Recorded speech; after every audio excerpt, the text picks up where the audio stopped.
How to see who you follow on Reddit. Hi everyone, I'm here to assist you today without any delay. Let's jump right in. First, open Reddit on your device. Make sure you're logged into your account. After you're in here, simply click on three lines at the top left corner of your screen. Then, on the left side, scroll down and you will find communities. These are the communities you follow.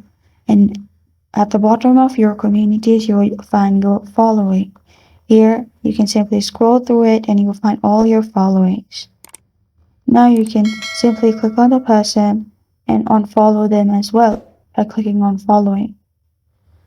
After you do this, you're good to go. This is how to see who you follow on Reddit.